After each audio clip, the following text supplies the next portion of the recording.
Hi and welcome to another Mystic Dude Last Epoch video. So in this video we're just going to be doing an update on the build that I showed you last time, where we are, where we're going with it. But before we start, a couple of people have asked me to explain the Drain Life ward gained affix. So just to explain and show you. So I'm running it on these gloves, and as you can see at the bottom, 7% health lost, 7% ward gained. You can get it on a couple of other items. So this is Last Steps of the Living, which is a unique that drops from Blood, Frost and Death. So if you can get that with a say plus 2 LP, then that's not too bad. And the other one is Exsanguous. A lot of people like this. I'm not a big fan of it, but again, if you can get one of these with plus 2, then or better, obviously, then yeah, the reason they like this, as you can see, it's got attack speed on it, movement speed. If you've used a potion, it's immunity to bleed. So them are the two sort of uniques. But I'm just going to look at these for now because this is the easiest way to obtain it. So to get this affix, you need to fight and kill the exiled mages, which you'll find in these rune prisons. So we'll just uh, we'll just kill this guy, hopefully. Just pick up. Right, it's not showing because I've got a filter on for most of them. So if I just disable filter, so this is the experimental. So as you can see, it was on a belt. Now the one we're looking for is on the hands, which is why it didn't show. I've got my loot filter set up. So when you were when you're first looking for it, maybe don't disable it like I have, because these can still be handy. The reason they can be handy is you can get these glyph of insights off them, which you can then use on a normal pair of gloves to try and get the experimental drain life ward gained affix from it. And to do that, you would use a rune of research on an experimental. Just click it, and then hopefully at random it will, like it says, it has a chance to drop a glyph of insight, and you'd see it drop on the floor. If it drops on the floor, then just pick it up and yeah, try and use it on the hands. But other than that, uh, you're looking for it on the hands. Just let me get this sorted. So that's where you get these from. Now, as you can see, just another mention. I've got 5 affixes on that. I was lucky because it dropped with the melee attack speed, and what did it else drop with? Let's see what level they're on there. It, yeah, it dropped with, I think it dropped with tier 3 frailty as well. Uh, so I used, again, I'll show the item. Uh,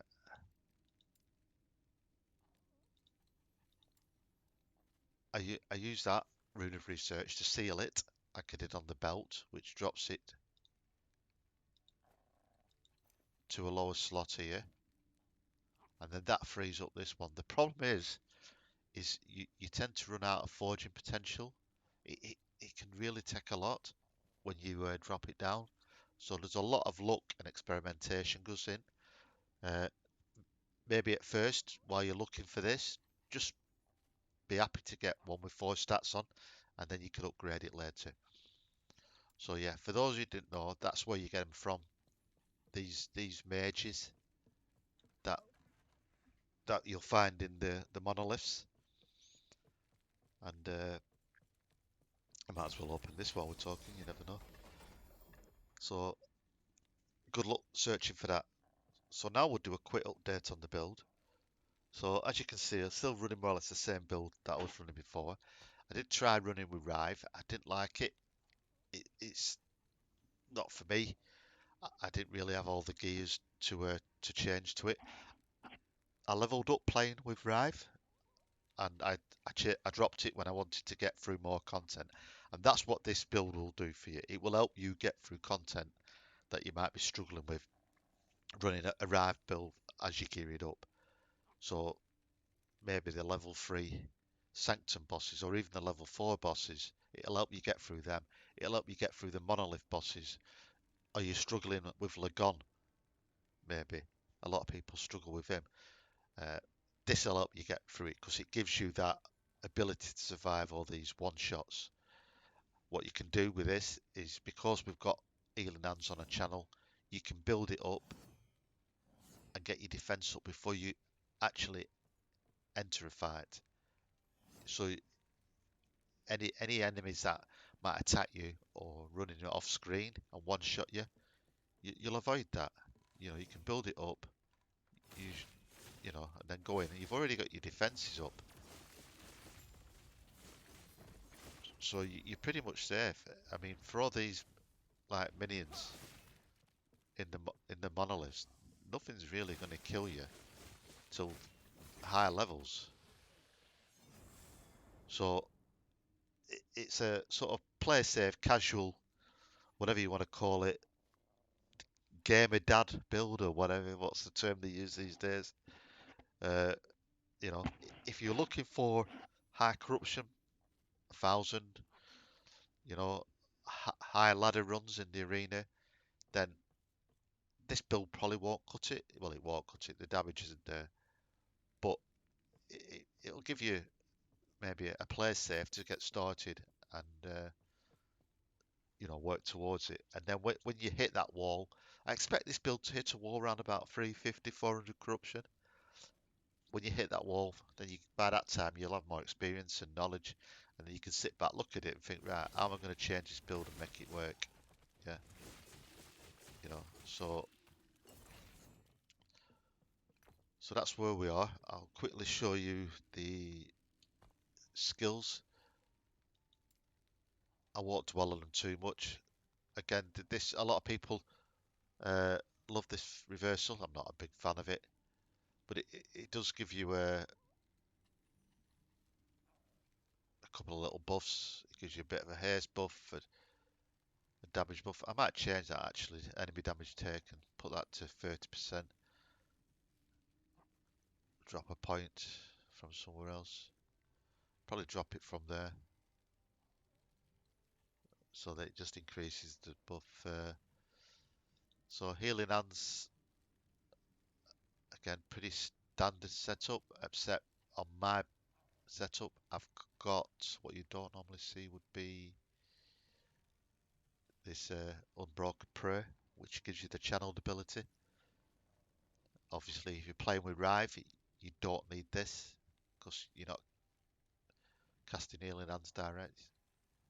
But yeah, Oleora, just set it to fire. It's again, I could probably drop a point from that, stick it into that true strike. So I need to rework these now of it 100 sigils. Basically, forget about them. They will auto cast on hit sometimes, but you know, it's that's that one there. It's not a high chance, but again, it's something to keep an eye on. It provides a bit of a buff, a bit of a passive. And then lunge, you can run lunge without any points in this at all. You just have the center. If you're running a different ability, for example, if you wanted to run uh, Rive, you know, you can drop you can have your Oleora off your toolbar and just sat in the background, and then you could stick Rive there, you know, and not have any points in this at all. You know, you just use it purely as a mobility. I've chucked a few points in because, like I said, this builds more for fun to enjoy the game. This fire doesn't do a lot of damage, but it looks good. I'll just demonstrate it. It looks good when you're moving. Let's find something to attack. Oh, you watch me nothing about now. So as you can see, it gives you a bit of a fire trail, which looks nice. It puts a bit of a dot on them. Let's see if I can just watch them tick over. So they're not ticking for a lot. As you can see, they're not ticking for a great lot. But yeah, it's fun. It's a good it's a good little oh, I finished there. It's a good little mobility skill. And like I say, the aesthetics, with a flame, look really nice. I can't resist picking up junk. Look at all that lot. Too heavy. Too heavy. Too heavy. Let's get rid of what was that? Oh, it was body armor. So I'll have a look at them in a minute. Too heavy. Too heavy. So the options are, when you're gearing, keep your eyes open. The stash tabs have dropped in price, so make yourself plenty of tabs. So for mine, these are sort of like options for my main for this build that I can switch in. So these are like Weaver's World that I've played around with. Some items that I've had that I've kept just in case I need to swap stuff in and out. Or if I actually destroy something, so I've got backup gloves, you know. That's the Eye of Ring that I'm looking for. I want a +2. If I get a +2, I might drop that shield off it then, which I meant to mention. I've changed these since the last build, so I was lucky with this. I got Peak of the Mountain, I got an LP2, and I got lucky with rolls when I smashed my helmet onto it. And I've only had a +1 on that, but I got 33% armor, which gives me a lot of armor. So them two I've added on. I need to get a better roll on one of these. That's the best I've had, believe it or not, so far on that relic. Looking for the relic with the increased fire damage and the healing effectiveness. As you can see on this one here, that's got armor and void resistance. Uh, it's got better rolls on it, so that probably would be better equipped. I need to look through these. That's got decent stats on it. Future strike isn't too bad. So there's variations, but the main ones I'm looking for. So I'm looking for, like I said, this Eye of Rain. I'm also probably going to work towards one of these if I can get an LP2. Keeping my eyes open for another LP2.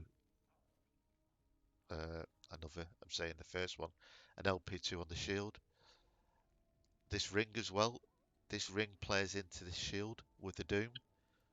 But I've had about 20 of these rings and I haven't seen one LP2. These drop from Orberus, if I remember right. So keeping my eyes open for one of them. And also Yuli's Path. If I can get LP2, I might swap them in. These, just because of the stats on them, the 100% healing effectiveness is really good. Comes with a bit of resistance and movement speed. So yeah, these are all things to keep an eye out for as you gear up. What else? The idols. So get your filter set once you it's in level 100. Have another look at your loot filters. So I've changed my loot filter. I'll show you now. So I've got it hide 8 types of idols. So I've got all them hidden. The only one I've got it is on that adorned, which is these red bird ones here. So I'm looking to improve a couple of these. The ones I've got are not too bad. That's probably the best one. 68%, 73. This one's got 93%, but it's got a throw attack, which I don't really have a throw attack. So I'm looking to improve them. Don't forget you can get healing effectiveness on your small ones as well, which they're pretty generous on them, to be honest. So keep your eyes out for stuff like that, and yeah, well, good luck with it. I hope you've enjoyed the video. I hope that's given you a bit of food for thought, and if you're playing a similar build and you're starting your adventure into the monoliths, maybe hit me up in comments. Let me know what you're doing. If you're playing the same build, let me know what gear variations you've chose to go with and what progress you've got with it. And yes, for now, Mystic Dude out.